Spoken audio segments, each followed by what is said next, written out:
What is going on, barbarians? We are back with another video, and this time we're going to see how Mourinho conquered Guardiola in Spain.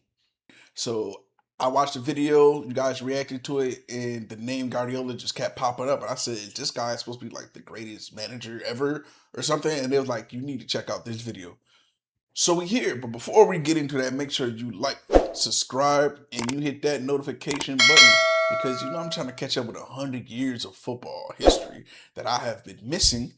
And you guys have been on the journey with me, and I appreciate the support, the comments, and engagement, and everything. We've been working together making this happen. I definitely support it, so let's get right to it. Get right into it.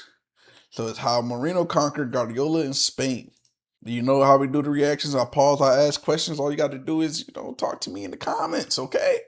When Guardiola took over Barcelona, the Blaugrana looked unbeatable. A young Pep had led an even younger Barcelona side, studded with stars from La Masia to incredible heights never seen before. Their very first season together ended in a historic treble, with the 2009 calendar year bringing the famous sextuple, where the side won 6 trophies. Okay, what is the side? Because I hear that, I've been hearing that term a lot. Is the sidemen or side? What is that? What is the side? Can somebody let me know in the comments? Many pundits already had this side down as the greatest team in club football. I'm assuming side might be team or lineup. That lineup. And this is actually crazy. That's Thierry Henry, Messi. That's the only 2 people I recognize. But I've seen that Barcelona has always had some type of dream team, and I said, yo, it's like the Lakers. Like they always had some type of stars on their team, and somebody got mad at me in the comments for saying that. But that would it seemed like they always had some type of stars in Barcelona. History, a side that was virtually impossible to beat. But Barcelona's most hated rivals, Real Madrid, would not take this lying down and would do everything in their power to win back the title of being Spain's finest side. But here's the thing, Real Madrid had already been going above and beyond to keep up with Barcelona. Following Barcelona's incredible debut season with Pep, change was needed, and Perez was voted back into power by Los Blancos. He wasted little time and installed Manuel Pellegrini as his manager, and went huge in the transfer market. So this is like a kind of a side mission from what the El Clasico is. So this is kind of like leading up to the modern El Clasico matchups. Ushering the reign of the Galacticos Mark II. This ranged from depth signings like Arbeloa, Granero, Raul Albiol and Alvaro Negredo to superstars. Alonso came in for over 30 million euros, as did Karim Benzema. And that was just the start, as 2 men with Ballon d'Ors in their trophy cabinets. So I gotta look up what is the Galacticos. But even all of this was barely a bump in the Barcelona parade, as Real still crashed off the Copa del Rey in the round of 32 against Segunda Division side Alcorcón, and the round of 16 in the Champions League against Lyon. And Manuel Pellegrini's Real Madrid side is often forgotten, but this team accrued a ridiculous 96 points in La Liga, a club record at the time. But Barcelona went almost unbeaten, their sole blemish being against Atletico Madrid, and they won the league with 99 points. Perez knew that Galactico players and league records wouldn't be enough. They know what they had to do with that. Somebody sent me Nicholas Anelka. I gotta look at that. I'm recording early today, and I'm getting all the notifications from the video I dropped today. And people are recommending more players and more teams and things to look at. So I also got to look at what Galacticos is. That like the name of a team, like how they had the Detroit Bad Boy Pistons. So I think I'm going to look that up too. So I put that on my list to find out what the Galacticos is. Somebody could tell me what it is in the comments, whatever. But I'm probably going to look up a video for that. I also want to look up the Blue Boy Ultras. Special. Mourinho had already established himself as one of the greatest managers in the game, with a sea of trophies to prove it. So it's Mourinho or Mourinho? How you pronounce it? Both his seasons in 02 and 03 had resulted in not only winning the league domestically, but shining in Europe, winning the UEFA Cup in his first season, and taking an unfancied Porto side to the Champions League, amongst other successes. At Chelsea, he had reached superstar level, charming the English press off the pitch and dominating on it. He would become a back-to-back Premier League champion in his first 2 seasons with the Blues. Oh, that's elite coaching right there. So this is like the equivalent of coming in and you just winning 2 Super Bowls off the rip. First year coaching, you like, you know, I'm winning Super Bowl, then go back to back. Yeah, he different. As well as win the League Cup twice and the FA Cup in 2007 before leaving the club later that year. But footballing ability wasn't the only problem, as Pellegrini's 96 points without winning the league attested. And Mourinho had a key ingredient that made Perez identify him Mourinho as his target. Mañana y siempre con el corazón. It's lit now. Mourinho had long held Barcelona in high regard, having worked there early as a translator for Sir Bobby Robson and Louis van Gaal during the same spell that Guardiola was a key player for the side. And here is where the problems began. With essentially no playing career at a time where prior professional experience was valued more than ever as a manager, Mourinho had taken the difficult path to becoming an elite manager, starting as a youth team coach at Vitória de Setúbal, then assistant manager at Estrela, then a scout at... I always notice that, like, there's a, like how, I kind of feel like that with analysts, where, you know, you got to be a previous player in order to be an analyst or like a coach. So when we have ESPN or you guys know about, you know, sports casting or whatever, and when they have people who are just journalists, they're doing the sports casting because they're just watching it as opposed to being like a former coach or a former player. And, you know, some people don't respect it. Like, people don't respect the Stephen A's and Skip Baylesses and stuff like that. Yeah, they're the biggest because they're the most entertaining. But, like, as far as the people that's around, you see they've been getting pushed out to relegated to just podcast. And Stephen A is the last one standing, and they're trying to get him up out of there, too, because it's like, dude, you're not an athlete. You really don't know what it really takes for us to really play this game or whatever. But it's the entertainment factor that keep him in there. So I say that to say this about managers or coaches, you know, who weren't players. So I thought, you know, maybe because this sport is an international sport and it's kind of taken very serious, it's life or death when it comes to the sport. I thought, you know, they probably would have shunned away people who weren't players before. Like, oh, you're just number the X and O's guy, but we kind of see that it's working out so far for him, that it worked out. Obarense, before becoming a translator and assistant coach at Barcelona, then Benfica, and eventually becoming the main man for Benfica. But even when Mourinho became the main man there, he was not fully entrusted by the higher-ups and took a step down to União de Lira before joining Porto, from where he would begin to build his resume up, trophy by trophy. A difficult path to the top for Mourinho. So in the summer of 2008, when Rijkaard retired and Mourinho did not have a job, he went to finally become the head honcho at Barcelona, the club he so adored. But he was snubbed. Instead, the role was granted to Pep Guardiola. Hold on, he was wearing Kappa.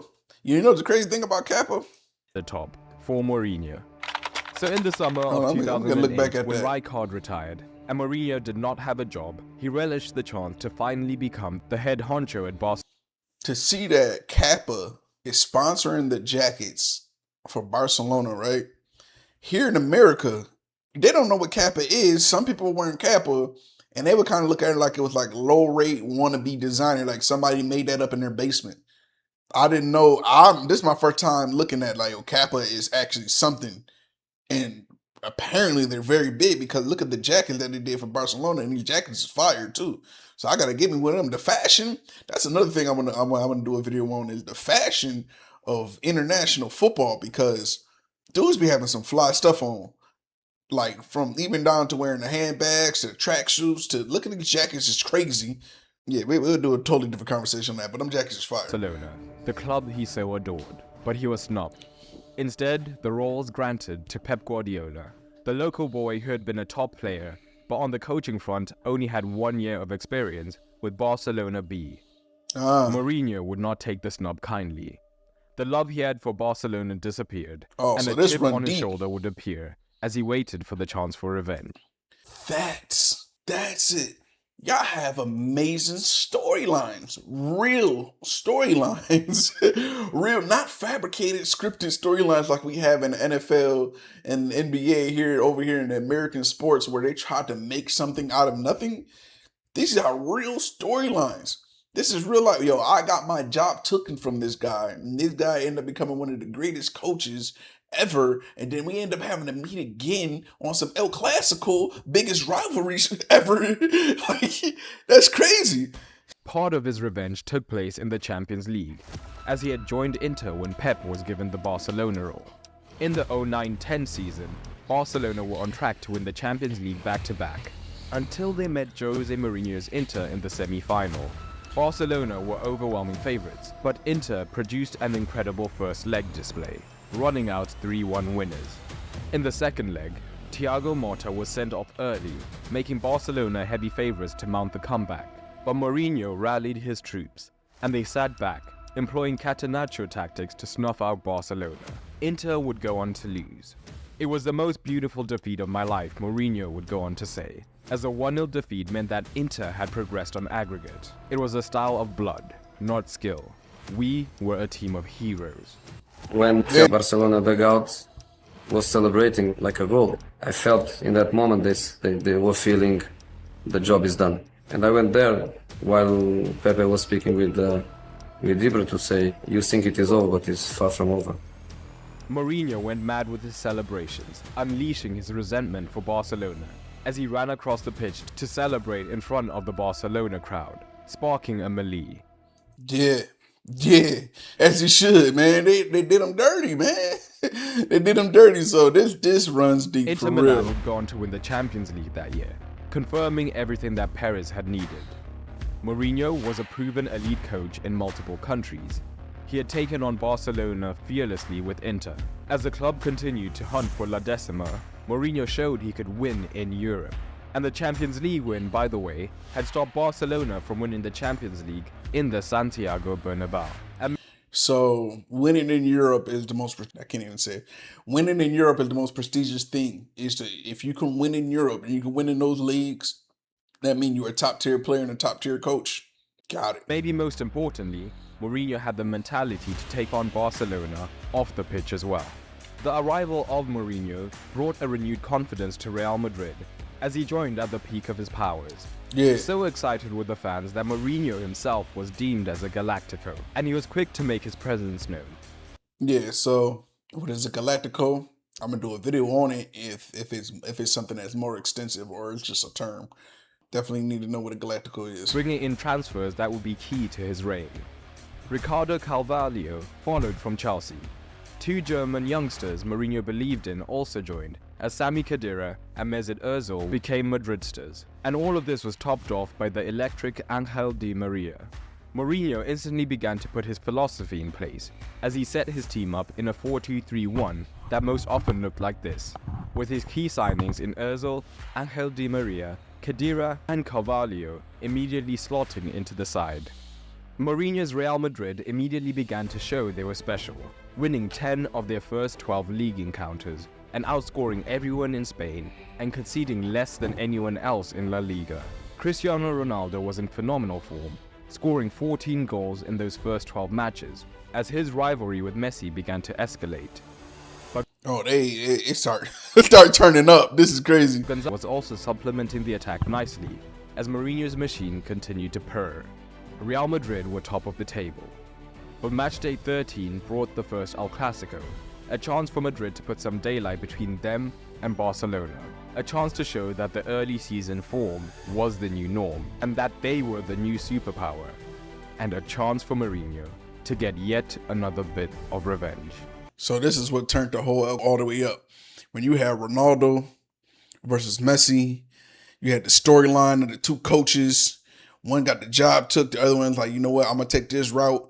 And then he finally came in and like, yeah, we going head to head every single time. It's 1 and 2. Yeah, I get it. I get it. I understand why the El Clasico and why this matters. I get it. I know why y'all love the sport. This is very great. This is great. Lined up his side in the usual 4-2-3-1 with a double pivot of Khedira and Alonso, and Pepe and Carvalho as centre-backs, whilst Ramos was at right-back. Ozil orchestrated behind Benzema with Ronaldo off the left. But as early as the 9th minute, it all began to go sideways for Mourinho. He had opted for a midfield 3 with a dedicated 10, and 2 deep-lying midfielders, but none were dedicated defensive midfielders. He had tried to account for this central weakness by defending extremely narrow, with Ozil on Busquets and Ronaldo central and high with Benzema. And Real actually held a fairly high line as they looked. Yeah, whoever made this video, this is immaculate. Like the way you're breaking it down, and you broke down the strategy of how the wins and losses happened, and what coaching moves that they made were right or wrong, and what errors. Like this is 10 out of 10. 10 out of 10 video. To implement a compact mid-block. However, Barcelona decided to exploit the wide regions left open by Real, particularly on the right, where Ronaldo was high and had less defensive work rate than Di Maria. Barcelona switched to a back three, either with Busquets dropping in to split Piqué and Puyol, or more often Abidal tucking in. The goal was then to have 3 men outside of this narrow block, and with Alves being effectively unchallenged, he moved high, allowing Pedro to tuck in and Messi to drop into the midfield to cause an overload and help keep possession and still dominate the center, or drag the center-backs out of position to free up space for the runner. And before this, I just learned about strategies. So you're probably going to see the strategy video before this. So I understand what's going on now. Villa was free to hold the width and receive switches. Yeah. Or make aggressive out-to-in runs. Mourinho later looked to adapt. That was beautiful. That was beautiful. Beautiful. Now that I understand strategies and tactics and how all of this works in formations, because I did all of those videos before I did this video, but you might see this video before those videos come out, depending. But I understand what's going on now, and I get it. I see the beauty in the game, y'all. I see the beauty in the game, and I appreciate it. To this by switching Ronaldo and Di Maria's flanks, as the Argentine could provide more cover versus Alves and Messi, but the damage was done. The game would go on to be a complete humiliation for Mourinho and Real Madrid, as Pep's men put 5 past them. Also set the tone for all following Clasicos between Mourinho and Guardiola, as it was a game that was football, but also bordered on a tribal war, with every foul being contested, and melees breaking out at every chance. In total, 13 yellow cards were handed out, with 2 being given to Sergio Ramos, another sign for future Clasicos. Whilst the media and Real Madrid began to panic as the spectre of Barcelona dominating once more loomed, Mourinho remained calm in the chaos. In the aftermath of the humiliation, Mourinho walked into a despondent locker room. I know this hurts you. Perhaps for most of you it's the worst loss of your entire career. They're happy now and they seem to have won the championship, but they've only won 1 game. This is just the beginning. Perhaps people will talk about the significance of this defeat, but don't hide behind it. You must show your balls. After this defeat, we must fight for the title. As we say in America, he popping it. He popping it. He talking that. He popping. Responded instantly, winning 5 in a row and winning 42 of the next 54 available points. Barcelona was still purring along, however, but Real's form meant that on the 15th of April, Los Blancos still had title hopes, and fate had thrown together an interesting concoction. On the 16th of April, the 2 rivals had always been slated to face off for the 2nd time in La Liga, but both sides had also made deep runs in the Copa del Rey, all the way to the final in fact, and this happened to be slated 4 days after the initial league meeting. So that's also that's like that be confusing me, because they can vie for multiple different championships, as they say, for the La Liga and Copa. And is it who they face that determines their eligibility for these championships and stuff? Like, how does that work? Where it says, I thought like, okay, here's what I thought. I thought, okay, you're in this league, and when you compete, you're competing for this league. So if you're in La Liga, you're only going for La Liga, but it seems like, okay, you can go for La Liga, Copa. How is that determined? Like, how is that? It is like different divisional people that you play. Like, okay, listen, we have our schedule. We have about 40 games. So we have about 40 games on there. Okay, we're gonna do 5 games over here, and we're gonna play African teams, and that's gonna make us eligible for AFCON. Then we're gonna play another 5 teams over here that make us eligible for CONCACAF Cup, whatever the hell that's called over in the Americas. Like, is that how that works? Like based on their matchups, and it makes them eligible for these different type of cups? Please, somebody let me know in the comments because that's confusing to me. Incredibly, the Champions League draw had brought them together for a two-legged semi-final, meaning there would be a total of 4 El Clasicos in 17 days, a phase that would change the course of football history. That's crazy. As this 4-part series would become the world's focus. 4 Pep, the Inter in and 1 year, Barcelona ties 17 are often days. remembered just for the semi-final stage, where Mourinho reigned supreme. But before that, Barcelona and Inter were in the same group, but it was Guardiola who had won that head-to-head, with a draw away at the San Siro before a comfortable 2-0 win at the Nou Camp. But following his unsuccessful first attempts at Barcelona, Mourinho had gone back to the drawing board to plot a memorable night at the Nou Camp. After being hammered 5-0 at the Nou Camp with Real Madrid, the question was if Mourinho could pull off such an immediate adaptation once again. Despite Real having been otherwise a free-scoring machine, Jose decided to change tact after the first leg humiliation. Where before he had gone with a 4-2-3-1 without a dedicated defensive midfielder, now it was almost the opposite. Foreshadowing frequent occurrences in the latter half of his career, it was Ozil to be sacrificed. And it wasn't just a defensive midfielder that Mourinho... They got him. Why they sacrifice him like that? They got him up out of there. Pepe, for extra solidity, became clear. With Ozil now on the bench, rather than a 4-2-3-1, it was a dedicated 4-3-3, with no attacking midfielder. In the first leg, Ronaldo had defended high alongside Benzema, ready to spring forward on the counter. So is Ronaldo a good defender? Like, they sell us offense. That's how most sports do. They sell us offense. So is Ronaldo a good defender? Is Messi a great defender? So I got a question. Who's the greatest two-way player? Okay, that's what we need to talk about. We need to talk about two-way players. So who's the greatest two-way player? Offense, I know they talk about it, but who, like defense? Like who is like, yeah, they're not getting past him. He's like that. Now Ronaldo was forced to be more disciplined, as Real Madrid could line up in a 4-2-3-1 with Khedira often pressing Busquets, or a 4-1-4-1 with Pepe as the dedicated defensive midfielder, and both wingers defending even deeper. In fact, in general, unlike the first leg, Real weren't in a mid-block, but rather a deep and still compact block. Although Khedira was occasionally pressing, Mourinho had anticipated Messi dropping deep to try and create the 4 versus 2. So for the most part, they defended in a flatter midfield 3, meaning it would be Busquets who was the free man, and tasked with trying to penetrate that deep midfield block. Pepe was crucial, as his presence patrolling between the lines made it almost impossible for a man, be it Messi, Xavi or Iniesta, to get enough room between the lines to get their head up and try their intricate passes. In fact, it wasn't until the 53rd minute that Barcelona would get the breakthrough, as Busquets used the space provided to him to get his head up, and Messi had dropped deep. But Pepe's presence meant one there was little no need for mess the up. Look centre-back at to now. follow It's him. up now. Still, Got his him. movement found some impossible room, and Albiol, the replacement centre-back, got himself in a twist, and was forced to bring down Villa. Albiol sent off. Messi dispatched the penalty. The game. Wait, you got a red card for that? You got a red card for that? I don't know, man. I'm pretty sure sent off mean like you got a red card for that. I know he ain't getting a red card for that. Surely no team could stand. That was like if a wide receiver in the corner was jockeying for position for the ball and one of them fall, like that's fair play. That's not no pass interference. Like with a man disadvantage. We were like the underdog, midfielder Granero would go on to say about the Mourinho reign. But he made us believe we weren't.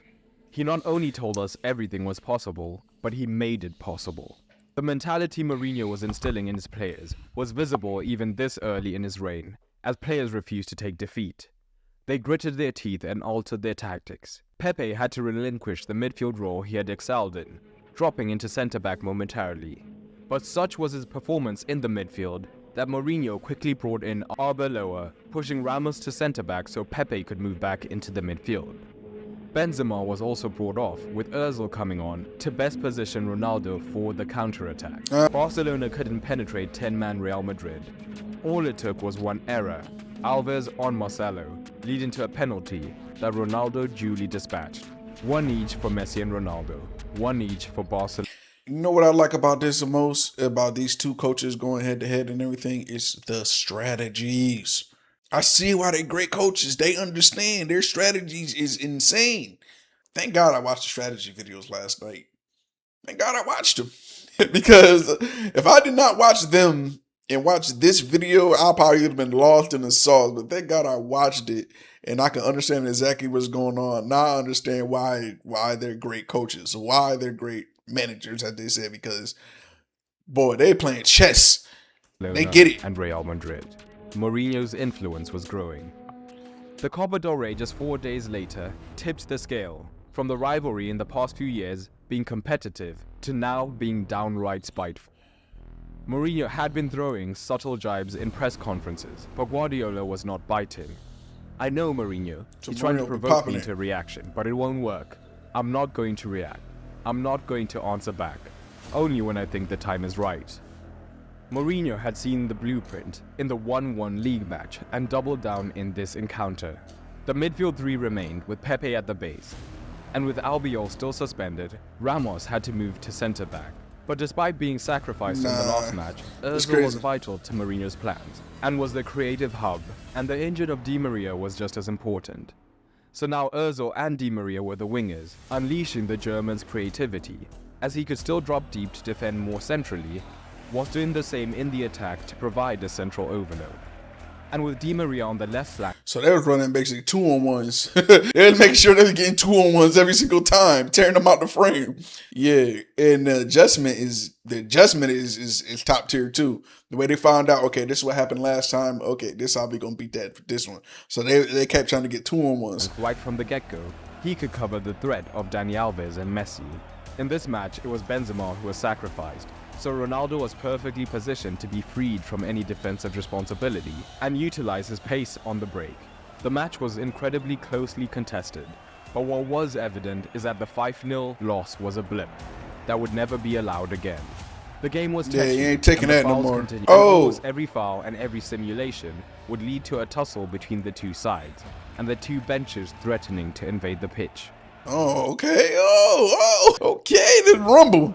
You know, Americans be loving a little Mourinho had violence on well and that. truly installed his fighting spirit into the side, and there was no longer any inferiority complex to the much heralded Pep team. The game was goalless as it looked like Mourinho had figured out the Barcelona attack. But into extra time and Mourinho's master plan came into effect. His defensive midfielders, Alonso and Pepe, won the ball off of Messi, handing it over to the marauding Marcelo. He played a 1-2 with Di Maria, who was playing off of the left-hand side, and on his strong foot, swung in the perfect cross. Ronaldo rose. Damn. High as hell in the air. Madrid would go on to win the Copa del Rey. It was a massive moment in the Mourinho tenure.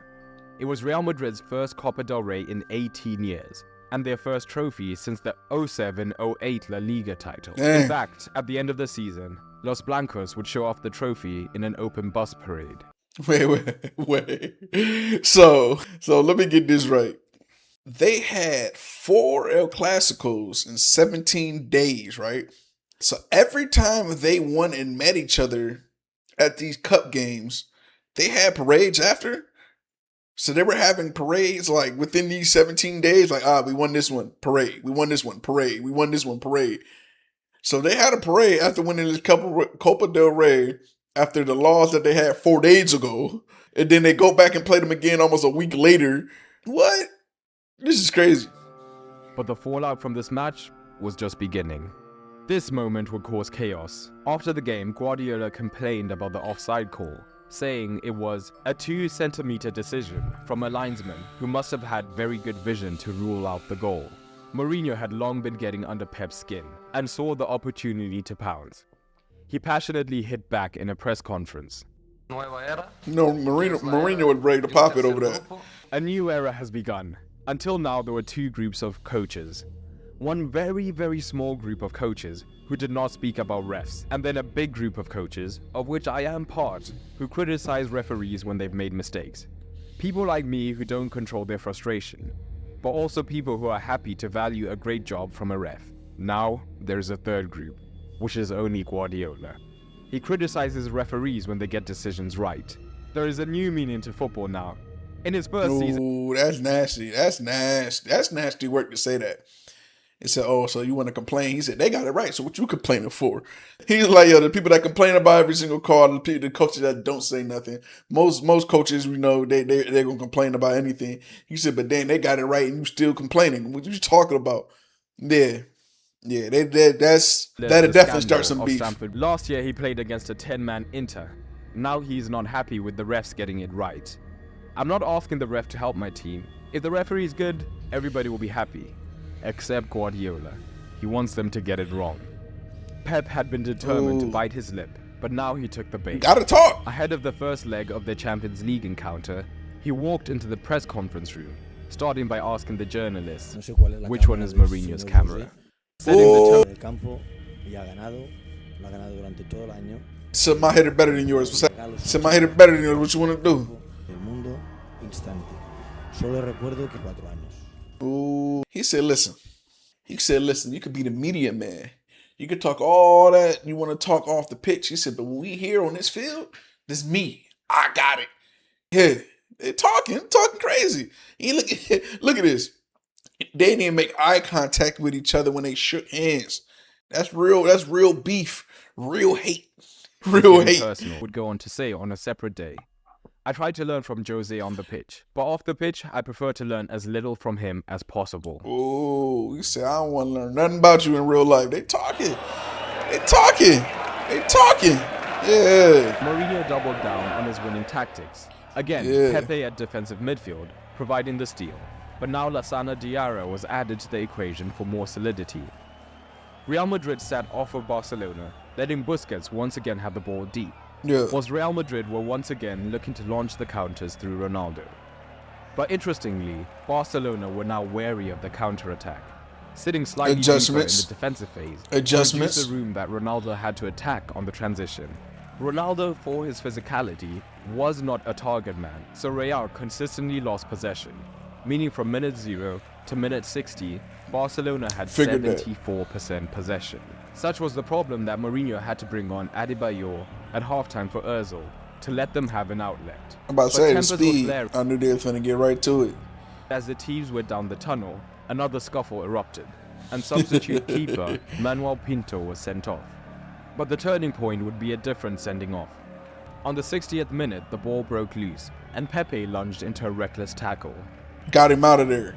Yeah, that's red card. With 10 men, Real Madrid fought on valiantly, as they had when they had found themselves in a similar situation. However, Barcelona now had a stranglehold. From minute 62, Barcelona had 82% of the ball. And Real Madrid did hold strong until the 76th minute, where Messi broke through. After that, he was up after that.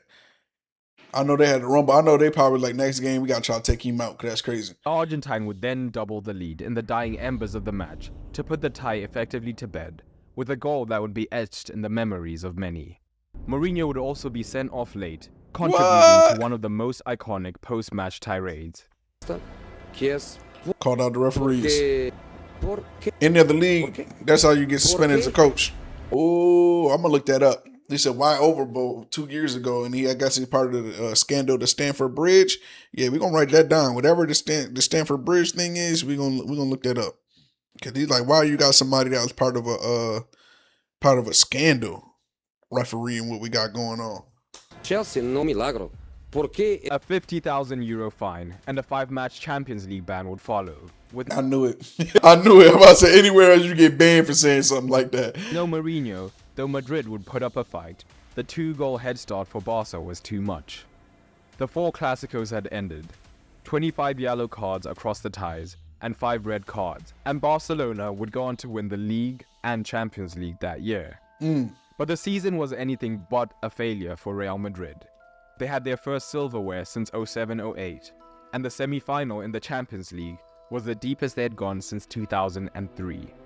The foundation was there to build on. Okay, 2011, 2012. In the transfer market, Mourinho realized last season's team had been close to greatness. So it was more about tweaks rather than overhauls, with the major incomings being Callejon, Nuri Sahin, Rafael Varane, and Contrao, keeping Real Madrid's spend under £50 million. The prior season's results had thrust them together for a Supercopa de España meeting, meaning another 2 El Clasicos. The stress of being put through the psychological grinder in press conferences by Mourinho was beginning to show on Pep. Mourinho had been relentless in the last season when speaking of Barcelona. Deep down, if they're good people, it cannot taste right for them. I hope that one day, Guardiola has the chance of winning a brilliant, clean championship with no scandal. Mourinho's a...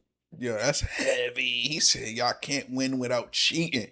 Yo, why he going like that, Will? Yo, you keep saying, yo, you can't win without cheating, man. We gonna find a way to beat y'all. One day we gonna dominate y'all so bad that cheating stuff is not gonna matter. Like, that is crazy. Ability to cultivate a cult-like devotion in his side was also beginning to affect the Spain national team, as the squad was slowly splintering into Barcelona and Real Madrid camps.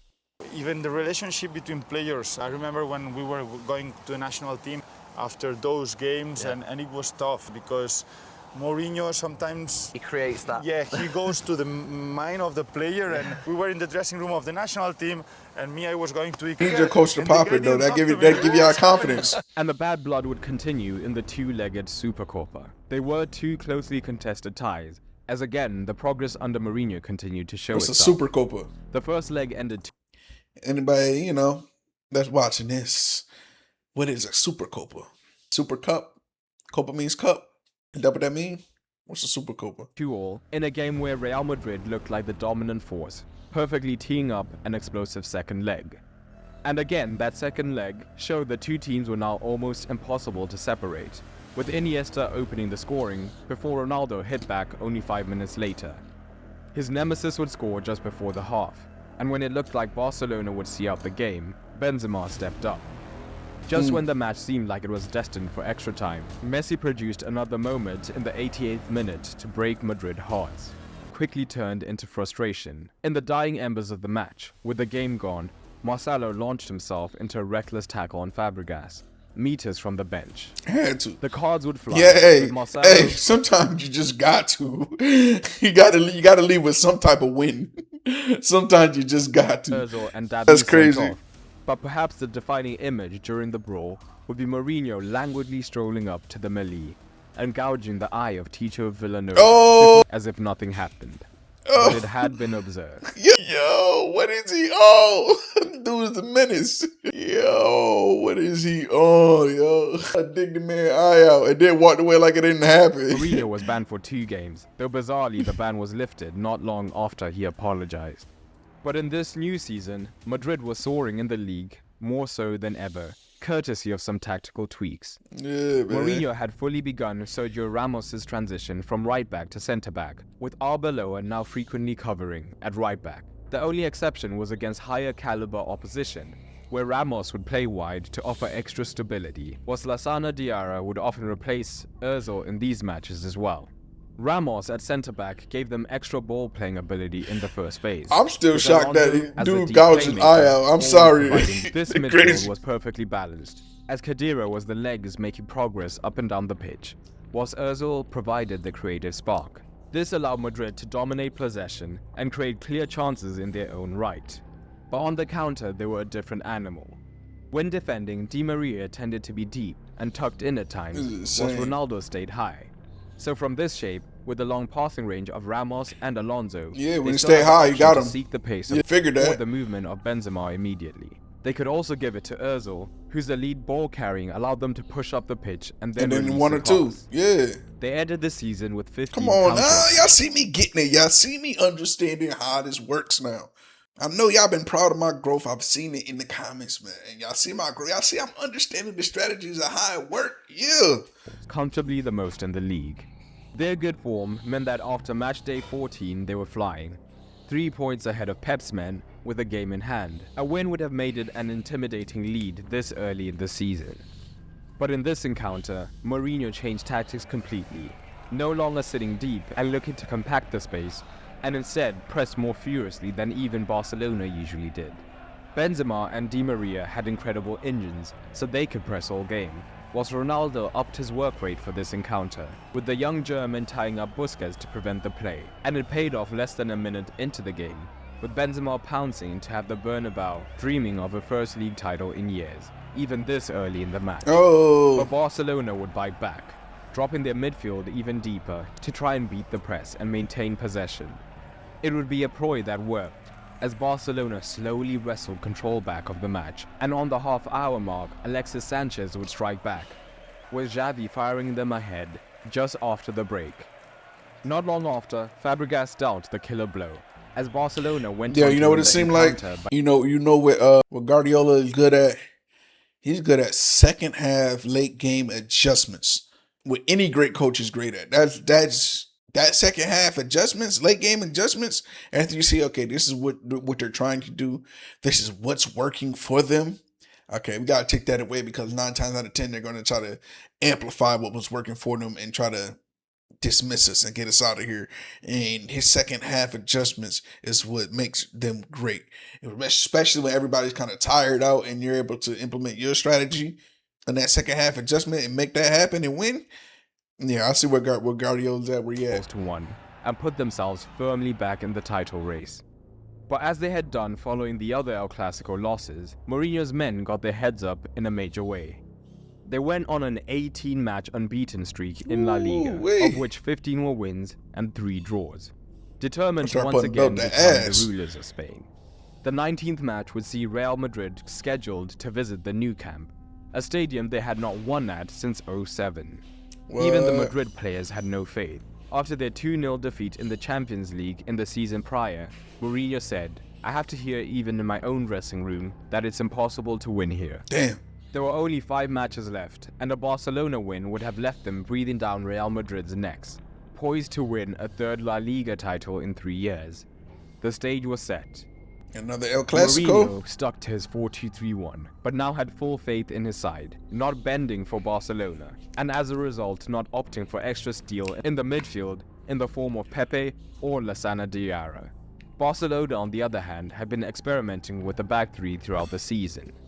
In this match, Mourinho deviated from the aggressive press of the last encounter, and instead they sat deeper in a disciplined block. With the wingers defending narrower than usual, they were successfully clogging up the center of the pitch for large swathes of the match. This meant that the flanks were the outlets for Barcelona. However, Christian Teo was nowhere near as big a threat as David Villa, as this match would show, whilst Dani Alves was tasked with being the right winger. For as much flair as he had, he would not be the same offensive threat that a real winger is. The shape also had more problems for Barcelona, as when Pedro was wide, when Messi dropped in, Pedro could move to center forward, while Alves got him just like that. But with Alves as a natural fullback, he would hold the width, as he was incapable of attacking the center forward role, meaning that the Real Madrid center backs could afford to be much more flexible. So just because he didn't have the ability to move like the rest of them, so he was actually a liability out there. And even if Alves had tucked in, it would have left absolutely no width on the right-hand side. Madrid were handling them excellently defensively and making inroads on the counter-attack, but the breakthrough would come in an unconventional manner. From the corner, always one random Valdez mistake. built the header, and Puyol looked to shield the ball rather than clear it. Sami Khedira pounced. But Barcelona always a mistake ratcheted that up do the it. pressure, and when their equalizer came in the 70th minute from Sanchez, it would be just as messy. Barcelona were perfectly poised to find the winner in front of their home crowd and blow the title race wide open. But 2 of Mourinho's duels had other ideas. Ozil picked up the ball on the right wing, drawing a man and opening up the smallest of gaps. Ronaldo attacked the space and got onto the end of a perfectly weighted pass. Got him. Valdez closed the angle well, but as the Nou Camp's yells reached fever pitch, Ronaldo had ice in his vein, taking a deft touch to adjust the angle and slot home. As coolly as he dispatched the chance, he ran over to the corner flag. The famous Calma celebration would go on to be sanctioned, but no one in white would have cared. What you mean the sanctions? What do they mean that the celebration had to be sanctioned? What did that mean? Like he can't do that no more? Like what's going on with that? Blancos held on to the 2-1 win to leap 7 points ahead of the Blaugrana. It was the defining moment of the title race and the Mourinho era.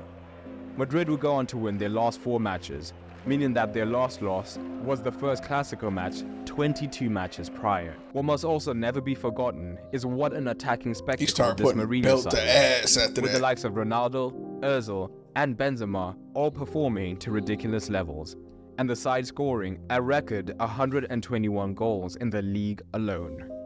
All of this meant that Mourinho's men became centurions, accumulating a record 100 points in La Liga to once Dang, again they become put kings of Spain. He did that. The battles on the pitch and off of it had worn away at his great rival Guardiola, who not only chose to leave Spain, but take a year out of football entirely. What? Over a decade later, Piqué would confirm suspicions that Mourinho's mental warfare had a lot to do with Pep's decision to leave. But it's true that Mourinho in the press conference every time, he was every day.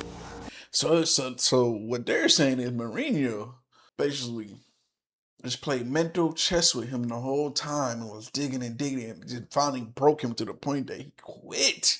God damn. Mourinho, that time Madrid won the league that year, and all of a sudden he decided to leave for so many reasons, but I'm sure that part of it was because with Mourinho it was too much. I mean, Mourinho's revenge arc was complete, having knocked Barcelona out with Inter, Made that man got Madrid quit. back into the winning rhythm before everything culminated in his record-breaking title. I hope you enjoyed this. Yeah, that was an immaculate video, I'm not gonna lie. Never underestimate vengeance. Never underestimate vengeance, man. Man, shout out to Yanel, that was 22277 that was watching this with me. But never forget, never underestimate vengeance. There's a saying that they say, never step on the toes of somebody, never step on the toes of a person who hand you has to shake later. And that's kind of one of those things. He feel like his toes got stepped on, and eventually they had to meet face to face in the future, and he held on to that vengeance and was like, you know what, I want to make sure I see the death of this team. I want to see the death of the coach. I want to see them gone.